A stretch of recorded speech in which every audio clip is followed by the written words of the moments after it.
Sir sir आप dividend के बारे में क्या जानते हैं, जरा देखिएगा। Dividend include any distribution by the company to its shareholder out of its accumulated profit. Sir आम अकाउंटिंग की जुबान में क्या होता है, डिविडेंड कंपनी का वो मुनाफा है जो वो शेयर होल्डर तक तकसीम कर देते हैं। लेकिन काम की बात क्या है, जो तकसीम किया जा रहा है, जो तकसीम किया जा रहा है वो up to the extent of accumulated profit होना चाहिए। यानी प्रॉफिट में से जो पैसे तकसीम किए जाएं वो डिविडेंड कहलाते हैं। किसको तकसीम किए जाएं? सर देखिएगा, सर शेयर होल्डर को क्या चीज तकसीम की जाए। सुनिएगा, ये 7 पॉइंट्स हैं, डार फॉल के नाम से इसको याद रखिएगा। First, D is for debenture. Sir अगर डिबेंचर या डिपॉजिट सर्टिफिकेट शेयर होल्डर को दिए जाएं तो ये भी डिविडेंड समझा जाएगा। सर ए फॉर एसेट, अगर कंपनी के एसेट्स दे दिए जाएं तो इसे भी डिविडेंड समझा जाएगा। कंपनी के एसेट्स अगर तकसीम कर दिए जाएं तो इसे भी डिविडेंड समझा जाएगा। Or for reduction of capital, sir share capital को रिड्यूस करने पे अगर कोई पैसे दिए जाएं शेयर होल्डर को तो इन्हें भी डिविडेंड समझा जाए। DAR, एफ फोर है फॉरेन कंपनी, अगर फॉरेन कंपनी का कोई प्रॉफिट आफ्टर टैक्स है तो इसको भी डिविडेंड कंसिडर किया जाएगा। Profit after tax of a branch of foreign company. A for amount expended by a private company on behalf for the benefit of the share holder.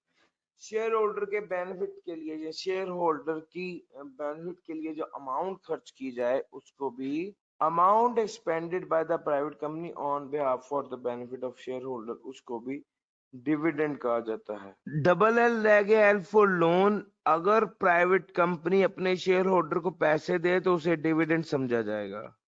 Second L is for liquidation, अगर company की liquidation पे कोई पैसे share holder को दिए जाए तो इसको भी डिविडेंड समझाएगा। सर ध्यान से पढ़ लें, जब मैं कहता हूं फाइनल टैक्स रिजीम तो आपके ज़हन में फौरी आना चाहिए, टैक्स कट के मिलेगा, कोई डिडक्शन अलाउ नहीं होगी, कोई टैक्स क्रेडिट नहीं मिलेगा, टैक्स जो कटेगा वो फाइनल टैक्स होगा, उसके अलावा इस पे कोई टैक्स नहीं लगेगा।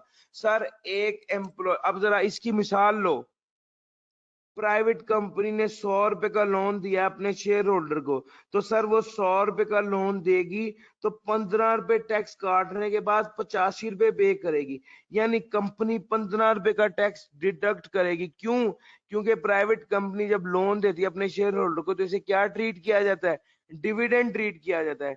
इस केस में 15 रुपए वो काटेगी। ये जो 15 रुपए इसने टैक्स को डिडक्ट किया है ये इस वजह से किया है कि इस लोन को डिविडेंड कंसीडर किया गया है। जिसको डिविडेंड कंसीडर किया जाए वो एफटीआर होता है। एफटीआर के लिए रूल है कि पैसे टैक्स काट के पैसे अदा करने हैं। कुछ पेमेंट्स डिविडेंड नहीं होती, this is exception to the rule.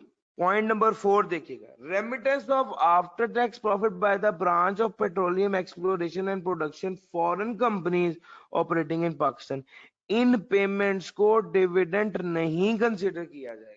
Sir private company अगर अपने ही शेयर होल्डर को लोन दे तो वो डिविडेंड होता है, अभी पड़ा है। लेकिन अगर प्राइवेट कंपनी का काम ही लोगों को उधार देना है, उसका बिजनेस ही लेंडिंग है, लेंडिंग का बिजनेस है, तो जनाब इस केस में इसे क्या समझा जाएगा, इसे डिविडेंड नहीं समझा जाएगा। क्यों? मिसाल के तौर पे एक बैंक है, बैंक अगर अपने शेयर होल्डर को पैसे देगा तो इसे डिविडेंड नहीं समझा जाएगा क्योंकि उसका काम ही लोगों को पैसे देना। अच्छा जरा अगली बात समझिएगा, आपने लिया था लोन 100 रुपए का प्राइवेट कंपनी से, तो कंपनी ने क्या किया, 15 रुपए का टैक्स काट के 85 वापस किया। अच्छा सब्सिक्वेंटली क्या हुआ, कंपनी ने 100 रुपए का डिविडेंड दे दिया, तो क्या अब जो डिविडेंड दिया है इस पे टैक्स कटेगा? The answer is no. इस डिविडेंड पे जो एक्चुअल में सब्सिक्वेंटली डिविडेंड दे दिया गया है इस पे किसी किस्म का कोई टैक्स नहीं कटेगा, ये पूरे का पूरा 100 रुपए इसको वापस इसको दे दिया जाएगा। सर सब्सिक्वेंटली अगर डिविडेंड, अगर आपने payment is set of against the loan, आपने लिया 100 रुपया लोन, सब्सिक्वेंटली कंपनी ने डिविडेंड दे दिया तो आपने कहा भाई मुझे ये डिविडेंड देने की जरूरत नहीं है, चूंकि मैंने जो 100 रुपया तुमसे लेना था वो क्या कर लो, एडजस्ट कर लो। तो इस केस में सब्सिक्वेंट डिविडेंड पे no tax deduction, subsequent dividend को डिविडेंड नहीं माना जाएगा और उस पे किसी किस्म की कोई डिडक्शन नहीं होगी। सर मैं आपको एक्सेप्शन टू द रूल के आखिरी 3 पॉइंट्स बता चुका हूं। डिस्ट्रीब्यूट कर रहे हैं रिडक्शन ऑफ कैपिटल के केस में, लिक्विडेशन के केस में या डिबेंचर, अगर इन तीनों केसेस में आप डिस्ट्रीब्यूशन कर रहे हैं शेयर होल्डर को, वेयर द होल्डर किसको दे रहे हैं, उस बंदे को जो कि एंटाइटल्ड नहीं है to participate in the surplus asset, तो इस केस में इसको भी डिविडेंड नहीं समझा जाएगा। अब सवाल पहले ये पैदा होता है कि हम ये आखिरी पॉइंट पहले समझ लें, हु इज कौन सा ऐसा होल्डर ऑफ द शेयर या डिबेंचर है जो in the event of liquidation participate नहीं कर सकता सरप्लस एसेट में। सबसे पहले बताएं सरप्लस एसेट क्या होते हैं। सर एक कंपनी बंद हो गई, इसके टोटल एसेट्स थे 100 रुपए की और इसकी टोटल लायबिलिटीज थी 80 रुपए की। सर ये 20 रुपए क्या है, सरप्लस एसेट।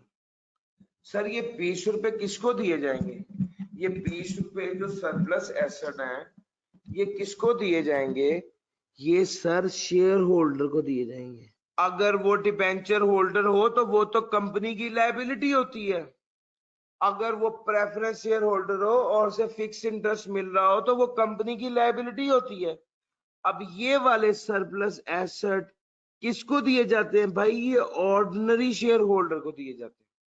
अब जरा सुनना, वो बंदा जो सरप्लस एसेट को लेने के लिए एंटाइटल्ड नहीं है, यानी वो बंदा जो ऑर्डिनरी शेयर होल्डर नहीं है, ये कौन है, ये डिबेंचर होल्डर है या प्रेफरेंस शेयर होल्डर। अब आपको यहां से इस लाइन की समझ आ गई, होल्डर ऑफ द शेयर और डिबेंचर वो जो कि एंटाइटल्ड नहीं है कंपनी की लिक्विडेशन में पार्टिसिपेट करे सरप्लस एसेट में, यानी ये वो बंदा है जो डिबेंचर होल्डर है या प्रेफरेंस शेयर होल्डर है। सर अगर डिबेंचर होल्डर या प्रेफरेंस शेयर होल्डर को डिस्ट्रीब्यूट किया जा रहा है, कब, लिक्विडेशन के ऊपर, रिडक्शन ऑफ कैपिटल के ऊपर या रिडेम्पशन ऑफ डिबेंचर के ऊपर, कोई पैसे दिए जा रहे हैं, कोई डिस्ट्रीब्यूशन दी जा रही है, किस बंदे को, जो other than ordinary share holder है, यानी जो डिबेंचर होल्डर है या प्रेफरेंस शेयर होल्डर है, तो ऐसे बंदे को अगर डिस्ट्रीब्यूशन की जाए तो इसको डिविडेंड नहीं समझा जाएगा।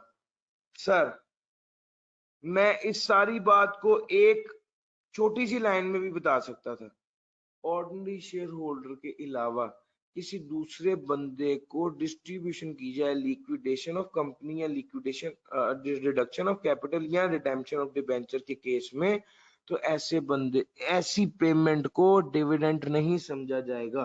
डिबेंचर होल्डर या प्रेफरेंस शेयर होल्डर को जो भी पैसे दिए जाएंगे कंपनी के बंद होने पे, रिडक्शन ऑफ कैपिटल पे या रिडेम्पशन ऑफ डिबेंचर पे, तो इसको डिविडेंड नहीं समझा जाएगा।